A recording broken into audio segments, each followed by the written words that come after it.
on va pas revenir sur ça, mais on va revenir surtout sur l'interview que Sampaoli a donnée, hein. Notamment, il a déclaré que il était parti à cause d'un certain manque d'ambition de l'Olympique de Marseille et que l'OM n'était pas allé chercher les joueurs qu'il aurait voulu. Il a chargé un petit peu Ribalta, quand même plus que Longoria, dans l'interview.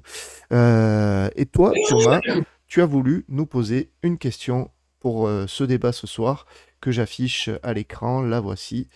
Est-ce que le départ de Sampaoli, finalement, ça serait pas la plus grosse erreur de l'ère Longoria? La plus grosse erreur de Pablo Longoria tout court, quoi, du coup. Vaste débat. Yacine, est-ce que tu veux inaugurer? Allez, pour moi, non. C'est pas la plus grosse erreur. Après, c'est à partir de ce moment-là que Langara a fait des erreurs. Mais pour moi, c'est pas la plus grosse erreur. Je pense que l'arrivée de Tudor, c'était une bonne chose, moi. Tu vois, donc, euh, non. Pour moi, c'est pas la plus grosse erreur. Après, on va développer forcément les choses, j'imagine. Oui. Et j'ai vu des bribes de l'interview, pour être honnête. J'ai pas pu la lire entièrement. Il y a des passages très intéressants et très enrichissants. Mais non, Sampaoli, le départ de Sampaoli, c'est pas la plus grosse erreur. Je pense que c'est pas une erreur. Bah, pour moi, du côté d'Angora, c'est pas une erreur. Bon, je vais être d'accord avec toi, mais moi de toute manière, puisque je me suis noté la même chose, et que évidemment c'est une question compliquée, mais je pense pas non plus que ça soit sa plus grosse erreur. Si tant est que ça en soit une même, je vais dire, hein, ça on pourra y revenir, mais pour moi l'erreur de Longoria, ça a surtout été de, de décider tout seul, déjà en prenant Tudor et de changer totalement de système de jeu. Alors, la venue de Tudor, au contraire, hein, moi j'ai apprécié. Mais il a, en fait, en changeant totalement ce système de jeu, il a fracassé la valeur sportive et financière de plusieurs cadres de l'effectif. Euh, et puis ensuite, il a continué d'agir seul un petit peu, à mon sens. Il a pris des amis à lui à tous les niveaux du club, et y compris l'entraîneur Marcelino. Et elle est là l'erreur fatale pour moi. C'est le fait d'aller chercher Marcelino. Tu prends un mec qui va forcément arriver avec moins de pression que d'autres. Il pourra faire un peu ce qu'il veut parce qu'il est avec son pote. On a vu ce que ça a donné. Marcelino, on était quand même sur une aberration pour moi. Une catastrophe industrielle comme on en a rarement vu à mon sens. Parce que derrière, tu fais un recrutement sur mesure pour lui. Tu prends des joueurs pour son système de jeu, plus que en plus un système que plus personne ne pratique aujourd'hui. Donc forcément, si tu dois changer de coach, eh ben, tu dois encore changer d'équipe. Et c'est là que tout s'est joué pour moi. Il l'a reconnu lui-même d'ailleurs, hein. C'est pas pour rien que c'est la seule erreur qu'il a reconnue en interview. Donc Sampaoli, moi après, pour revenir sur le bonhomme, après je te passe la parole Thomas, partout où il est passé, c'est resté quand même malgré tout un entraîneur instable. Je suis pas certain qu'il serait resté 107 ans à l'Olympique de Marseille. Ensuite, il faut comprendre aussi pourquoi il est parti. Tu l'as très bien dit dans un des spaces Twitter, hein, Thomas. Hein. Donc voilà, je ne vais pas non plus redévelopper trop, mais voilà, il a voulu s'orienter vers autre chose, quoi qu'il en soit. Moi, le coup de l'ambition, il voulait jouer le titre. Quand tu repars jouer le maintien en Espagne ou dans le championnat brésilien, bah, pitié, quoi. Enfin, ne nous prends pas pour des sgegs, hein. Je suis désolé, ça, c'est pas possible, ça, pour moi. Non, Longoria, il a surtout considéré que le style de jeu de possession à outrance, ça pouvait pas nous faire permettre de gagner des titres. Il a voulu s'orienter vers autre chose, il a pris Tudor. Donc voilà, Sampaoli, le jeu développé, je vais pas revenir, tu connais mon point de vue Thomas, moi j'étais pas fan, loin de là, je m'ennuyais. Je m'ennuie aussi maintenant, hein, qu'on soit clair, hein, mais perdre Sampaoli, ça n'a pas été la plus grosse erreur de Longoria pour moi. Thomas, je t'écoute. Alors, oui, oui, non. En fait, déjà, pour préciser, j'ai pas attendu l'interview de Sampaoli pour me poser cette question, déjà. Parce que j'ai tendance à penser que finalement, comme l'a dit Yacine, la première erreur de Longoria, c'est le départ de Sampaoli. C'est le départ de Sampaoli. Ah, c'est pas exactement ce que j'ai dit, Thomas. Mm. Mais si tu veux, je redétaillerai. Mais c'est pas. Pour moi, les erreurs ont commencé à cette période-là, mais c'est pas Non, mais cette erreur. c'est parce qu'il veut se chercher Pour un moi, c'est allié pas une erreur. dans, il veut se chercher un allié dans le Non, débat. Ne non, l'écoute non, pas, ne il n'y a l'écoute pas de, pas. il y a pas de problème. Non, non. Mais je Moi, te laisse terminer, je développerai, c'est très intéressant ce qui est. moi, Ah moi, bah moi, oui, ce que, oui. moi, ce que je considère, c'est que voilà, le départ de Sampaoli, c'est la première vraie erreur de Longoria parce que, alors, effectivement, déjà, tu te sépares d'un entraîneur qui, pour moi, a rempli sa mission. Mhm. C'est-à-dire te qualifier lorsqu'il est arrivé pour une Coupe d'Europe, alors qu'on était dans une situation très compliquée lorsqu'il est arrivé. Et puis sur la vraie saison complète avec Sampaoli, ben, tu finis deuxième. Ce qui est le meilleur classement que sous Tudor. Ça, c'est un premier point. Alors, on pourrait parler évidemment du scénario qui avait été avantageux, même si moi, je considère qu'on avait été toute la saison, quasiment une bonne partie de la saison deuxième. Donc, même si le scénario avait été avantageux, je considère que la deuxième place, elle était logique par rapport à la saison de Sampaoli. Moi, il y a un élément aussi par rapport à Sampaoli dont finalement peu de personnes parlent, c'est que pour moi, Sampaoli, c'est l'entraîneur qui a réussi à faire plus progresser nos joueurs. Un mec comme Guendouzi, par exemple, Ça, je suis d'accord. s'est totalement transformé avec lui. On avait récupéré quand même un Guendouzi qui était au fin fond du caniveau à Berlin. On l'a récupéré et Sampaoli en a fait quelque chose de très intéressant. Euh, Parlons aussi de Payet. Alors, Payet, il y a évidemment les pour et les contre, il y a ceux qui l'adorent, ceux qui le détestent. Mais je veux dire, le Payet ou Sampaoli, c'est peut-être l'un des meilleurs Payet qu'on a vu avec aussi la saison où on va en finale de l'Europa League sous Garcia. Mais c'est l'un des meilleurs Payet qu'on a vu à l'Olympique de Marseille. Bon, c'est des choses à prendre. Un mec comme Gerson, que certains aiment, d'autres pas, mais un mec comme Gerson, à la fin de la saison sous Sampaoli, on est quand même tous d'accord pour dire que sa valeur marchande, elle est à son top quasi. Voilà. Pareil pour Guendouzi. Il a réussi comme ça à avoir des joueurs qu'il a réussi à développer et qu'il a réussi finalement à faire valoriser. Et c'est quand même une partie importante de notre projet, qu'on le veuille ou non, c'est qu'on puisse faire valoriser nos joueurs pour derrière pouvoir faire des bascules au niveau des ventes et ainsi de suite. Voilà. Ça, pour moi, l'erreur de Longoria, c'est d'avoir du coup de s'être séparé de Sampaoli. Euh, Prendre Tudor en soi, c'est pas forcément une erreur parce que Tudor, on a tous bien aimé, hein, mais je pense qu'une deuxième saison sous Sampaoli complète, euh, je me demande si on n'aurait quand même pas réussi à faire mieux finalement que sous Tudor, parce que sous Tudor, on fait quoi? On fait troisième place, on se fait éliminer en phase de poule de Ligue des Champions. Bon, un peu de choses, mais on se fait éliminer. Et puis il y a l'humiliation contre Annecy. Voilà, moi en fait, c'est ça où je me dis qu'on a commencé petit à petit à perdre en résultats. Et puis même, en termes de valeur d'effectif, en termes de valeur de joueurs, moi, depuis le départ de Sampoli, je trouve quand même qu'on baisse. On baisse de niveau au fur et à mesure. Là, on se retrouve avec des joueurs comme Jean Onana, Ules Garcia, tu vois ce que je veux dire? Alors que sous Sampoli, on avait quand même un bel effectif. Après, un dernier point, et je vous laisserai parler, c'est que l'histoire de dire que Sampaoli, il a eu des demandes irréalisables en termes de transfert, etc. Bon, sur le moment, on peut le croire. Après, quand on se renseigne un peu, Mhm. pardon, on sait que par exemple, Sampaoli voulait un joueur comme Alexis Sanchez. Ça, c'est un truc que l'on sait.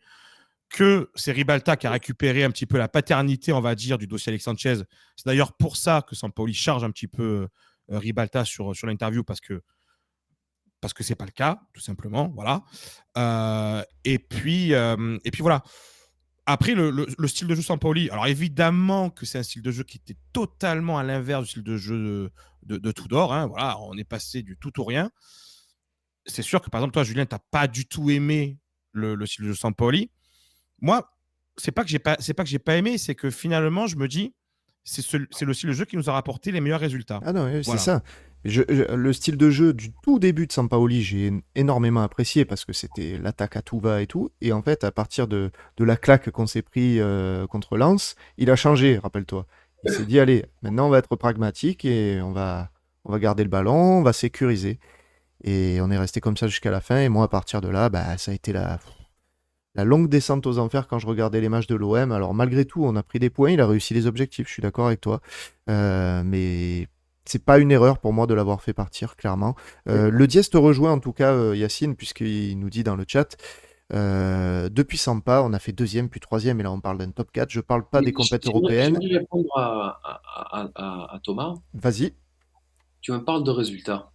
Ouais, Qui c'est qui a eu le plus de points en Ligue 1? L'OM de Tudor ou l'OM de Sampaoli? je sais, l'OM de Tudor. Et ouais. Voilà. Mais j'ai envie de te dire, ça, je m'en fous un peu.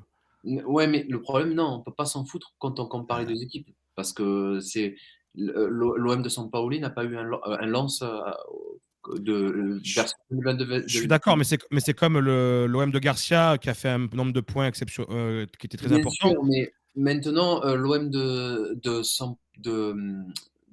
Sampaoli, si tu compares en Coupe d'Europe avec l'OM de Tudor, moi je trouve que l'OM de Tudor a été meilleur en Coupe A d'Europe que été meilleur, oui. Strasbourg, Ça, je suis tu d'accord. vois. Ouais. Tu mets 4-1 au Sporting, tu frôles à ça à la qualif. Après, sur Sampaoli, moi je trouve que c'est un débat très complexe parce que je pense que l'un ou l'autre avait fait leur temps à l'OM, en fait. C'est-à-dire que Sampaoli, faut pas oublier aussi qu'il avait perdu au bout d'un moment la mainmise sur les Espagnols, hein, avant la double confrontation face à Bâle. Il y avait Payet enfin, surtout quelques joueurs qui adhéraient plus complètement, hein, notamment. Alors, même si Payet fait une saison extraordinaire, mais que ce soit Payet, Rongier et les Espagnols n'étaient plus trop en phase avec lui, pour rappeler un peu le contexte. Et à l'époque, le départ de Sampaoli était quasiment acté après la déroute à Nice 4-1 en Coupe de France. Et, euh, et je pense qu'il y a un concours de circonstances qui a fait qu'il est resté en fin de saison. Il y a la chute de l'OGC Nice aussi, même si son bilan est bon en fin de saison. Il y a eu beaucoup de déceptions aussi après le match au Parc des Princes. Alors même si je suis volé dans ce match-là, on a reproché à cet OM-là d'être un peu trop long pour se projeter vers l'avant et d'être un peu trop prévisible, du moins sur le plan offensif. Après, je te parle aussi du jeu et après je te parle aussi au niveau de l'effectif. Il y a aussi une critique qui revient sur Sampaoli, c'est que oui, effectivement, il a fait progresser beaucoup de joueurs et comme Saliba, Guendouzi, tu as bien fait de rappeler, même Camara quand il le replace en défense Tout à centrale, fait. je trouve que c'est une très très bonne initiative de sa part. Mais il a perdu des joueurs. Milik, c'était ton presque ton meilleur joueur au moment où. Milik, c'est une énigme quand même, hein. Parce que quand il arrive, Sampaoli, Milik, il est quand même très très fort. Exactement, Mm. exactement. Après, Milik s'est blessé pendant l'intersaison. Il a eu du mal à revenir physiquement. Il n'a pas réussi à bien l'intégrer, hein, tu Il n'a pas vois. réussi à bien l'intégrer. Sur ça, je suis totalement euh, d'accord avec toi. Et surtout que voilà. Milik, moi, j'adorais ce joueur. Moi, je me demande, en fait, juste par rapport à Sampaoli, je me demande si la bascule au niveau de Longoria, c'est pas le match de Feyenoord. Ah, C'est mais pas. clairement, Exactement. Je me demande si c'est pas ça, en fait, clairement. qui se dit, à ce moment-là, je peux pas aller plus loin sportivement parlant avec Sampaoli. Mais Je me pour demande C'est si c'est vrai. pas là où il se dit, il faut que je change. pour la gestion des joueurs et tout ça, moi, tu vois, Sampaoli, il a eu clairement un avantage aussi par rapport aux deux autres entraîneurs qui ont suivi. C'est surtout d'avoir été là 5 mois avant le début de la saison. Donc, il a pu terminer avec un effectif qui était ce qui était et préparer la suite pour pouvoir avoir exactement ce qu'il voulait la saison suivante. Et Il a eu énormément de moyens aussi, hein. il a eu énormément de moyens quand même. Il a eu Moyens, vraiment hein. des Boss, le super ces moyens, joueurs. hein.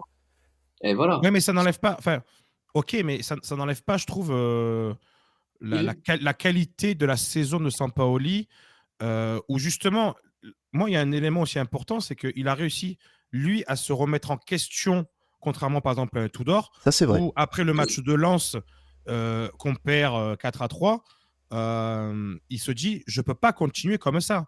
Je vais être Alors, obligé un peu de changer deux, trois trucs parce que sinon, je vais droit dans le oui, mur. oui, j'ai envie de te dire oui, c'est remis en question. Et oui, c'est remis en question à court terme. Mais je vais rejoindre ce que dit Julien. Au niveau du jeu, tu devenais un peu trop prévisible. Je Ah trouve oui, qu'il avait oui. Oui. trop de principes sur la première relance, Sampaoli. Il aimait pas il aimait pas sauter les lignes. Il C'était. aimait bien cette conservation du ballon. Et, euh, et je pense que c'était pas adapté au foot de transition qu'on demandait. Après, je trouve que ce débat est très intéressant parce que derrière cette question-là, c'est comment s'entoure Longoria. Et je pense que c'est à partir de ce moment-là où Longoria c'est pas bien entouré. Eh oui. A évoqué Ribalta. Mm, mm. Ribalta, c'est lui qui te fait mal le dossier Mofi. Ah bah, lui, c'est vrai que ça, on en parle peu, mais Mofi, c'était le dossier de Ribalta. C'est lui qui devait le gérer à 100%. Longoria, à la fin, il a essayé de il a rattrapé le truc, mais Voilà, si tu as Vitinha, c'est parce que Ribalta s'est complètement planté sur Mofi. c'est ça. Si aujourd'hui aussi. Bon, j'ai bien vu qu'il utilise certains relais médiatiques sur Twitter pour tacler Pablo, Ah parce ben, que on le c'est sait, pas ça bien on le sait, tourné. hein. Voilà, on va pas citer les noms. Mais aujourd'hui aussi, si tu t'es coupé aussi d'une certaine partie de la presse, c'est aussi à cause de Ribalta. Aujourd'hui, si on te tape dessus, voilà, il est passé par certains relais médiatiques. Sur plein d'aspects, je pense qu'il a pas, que Pablo s'est pas bien entouré avec Mmh. Ribalta, que ce soit sur la communication, que ce soit sur le mercato, sur sa compétence aussi. Et puis, moi, je pense qu'en fait, Pablo n'a pas fait tout seul, mais il a été poussé à faire seul parce qu'il s'est pas bien entouré par rapport à Ribalta. Il a pas pris, je pense il a pas pris un bon allié. Faut pas oublier aussi quelque chose. Ils se sont connus à la Alors, Juve aussi, hein. parce on dit beaucoup, c'est vrai, et c'est vrai à juste titre, bravo à Ribalta d'avoir eu l'idée Tudor. Mais Ribalta, cet été, il voulait Grosso. Il voulait Grosso, oui, oui. Donc, quand on voit ce que ça a donné à Lyon, Bon après donc, Grosso est peut-être pas forcément un mauvais entraîneur, parce que le contexte lyonnais était quand même assez particulier, mais oui, mais bon, voilà, c'est pas, on voit il y a le été style de toute façon, intéressant. hein. Voilà, donc, ça aurait pu être catastrophique aussi, hein. Donc, donc oui, effectivement, après derrière, il y a une succession. Pour moi, la première vraie erreur de, de Longoria, elle vient du dossier Dieng, voilà, que Ribalta aussi a participé, je pense, d'ailleurs c'est lui qui lui a conseillé. C'est la gestion de Dieng en fait, parce qu'à part la gestion de Dieng, bon, elle te fait venir Suarez à un prix quand même assez très très très onéreux. Ouais. Derrière, Longoria a réussi à se rattraper en le refourguant en Espagne. Mais le dossier Dieng, c'est ce dossier-là qui te fait le panic buy Vitinha. Parce que à partir du moment où tu renvoies encore Dieng à Lorient pour la visite médicale et que finalement Mofi te plante, ben, tu es obligé de faire un panic buy à ce moment-là. C'est là où tu es mort. Et c'est ce dossier-là. Parce que, en fait, alors oui, on pourra toujours dire qu'on a vendu Dieng au bon moment, à savoir tu l'as vendu 10 millions.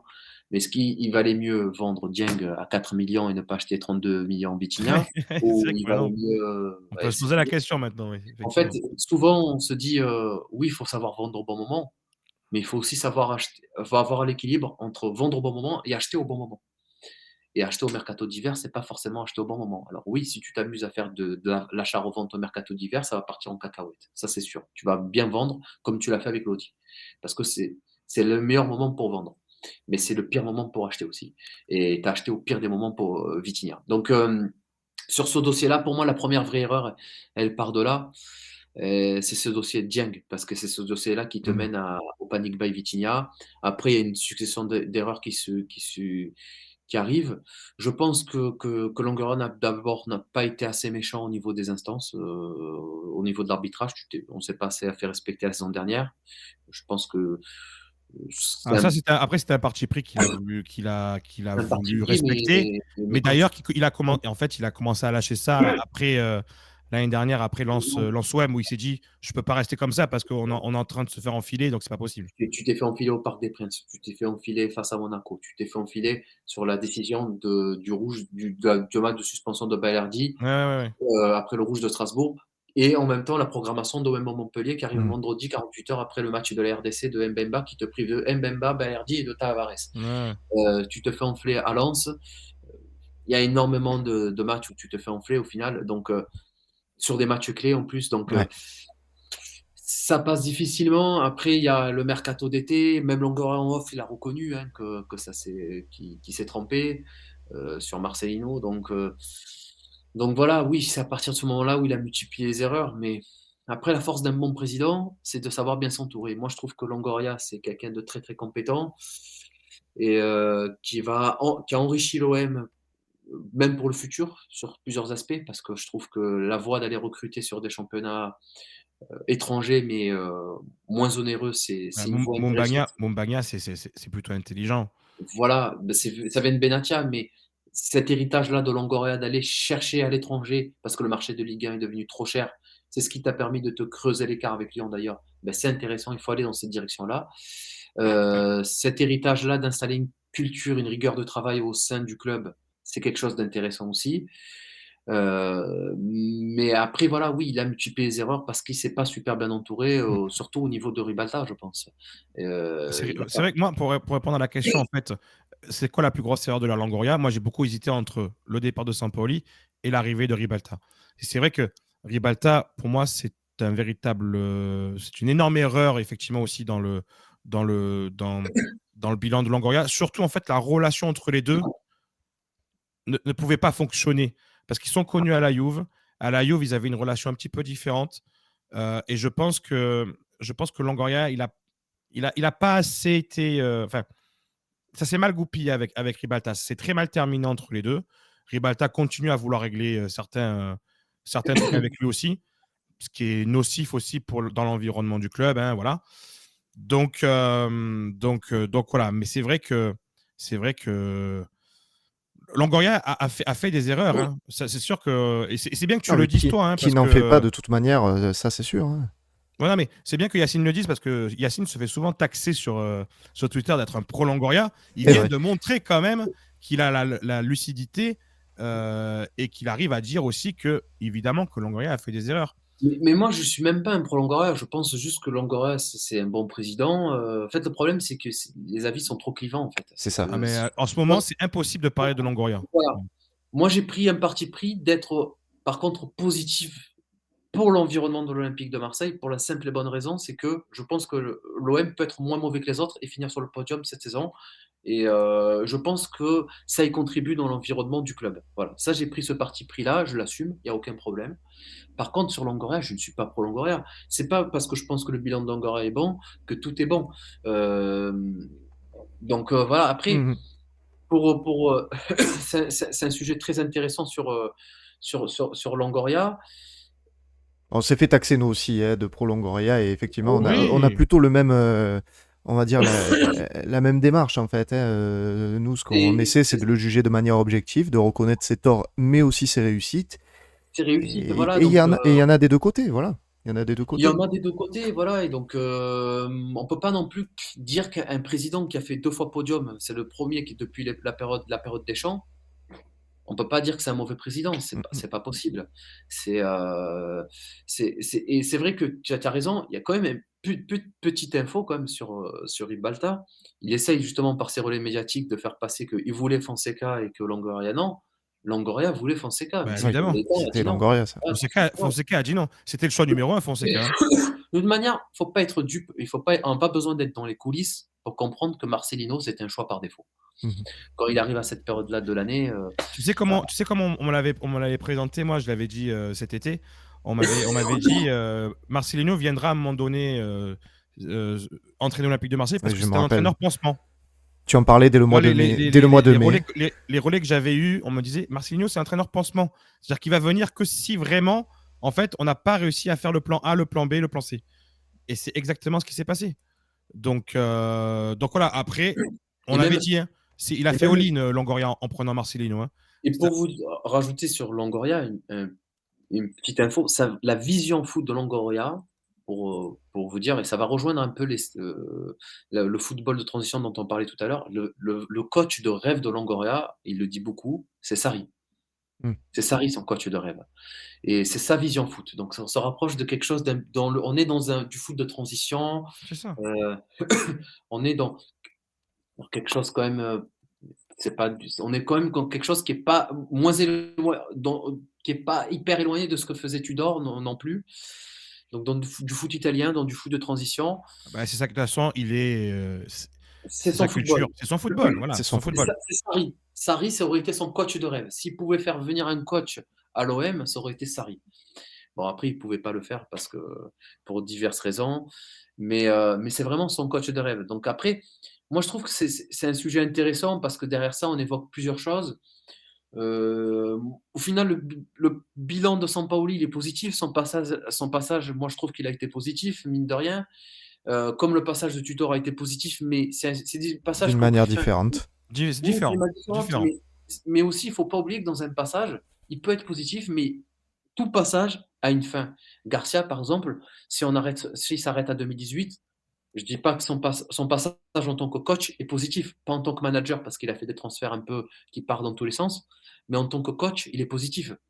Mais après, il fait l'année de trop en 2018-2019. Eh oui. Il faut savoir aussi que peut-être là, moi honnêtement, avec Sampaoli, tu vois, je me disais peut-être qu'il faisait l'année de trop, tu vois. Il faut savoir qu'aussi avec un coach, Tudor, c'est sûr qu'il aurait fait l'année de trop. C'est ce Ah que oui, je ça, dis, c'est ce que je disais beaucoup aussi C'est la ouais, ouais. dans nos échanges Donc, avec Thomas. c'est c'est toujours le bon timing aussi. Moi, ce que j'ai aimé par contre aussi avec Longoria, et c'est quelque chose de très important, c'est de faire respecter l'institution à tous les étages. C'est-à-dire que quand il y a des joueurs qui essaient de mettre des bâtons dans les roues À tout au d'or. coach, ben ça s'est pas bien terminé. Ah ben il a Gendouzi, clairement dit, voilà. il y a le coach, les joueurs. Donc, Et ça, c'est quand même quelque chose qui a énormément manqué au football français. Ouais. C'est quelque chose sur lequel aussi c'est un héritage à prendre chez Longoria. Donc après, pas tout est à prendre. Il y a eu énormément d'erreurs, mais je trouve que globalement son bilan est positif et il y a beaucoup d'enseignements à en tirer. Et après, ça c'est valable pour tous les présidents. À partir du moment où tu t'entoures mal, c'est là où oui, ça devient compliqué parce qu'après, du moment où tu as commencé à mettre le pied dedans, après, ça devient compliqué. Exactement. Mais en tout cas, le bilan de Longoria, je pense que ça sera un truc très intéressant à faire Oui, à le jour mon où il avis, partira. on va faire une Parce sacrée que, émission là-dessus. parce qu'il y aura beaucoup, beaucoup, beaucoup de choses à dire. C'est clair. Et c'est pas tout blanc, tout noir, comme on peut le voir sur le réseau, parce que Non, non. voilà. Il y a vraiment des choses L'important, à ça analyser. sera voilà, d'arriver à apporter cette nuance et ce recul dans l'analyse du bilan de Longoria, c'est clair.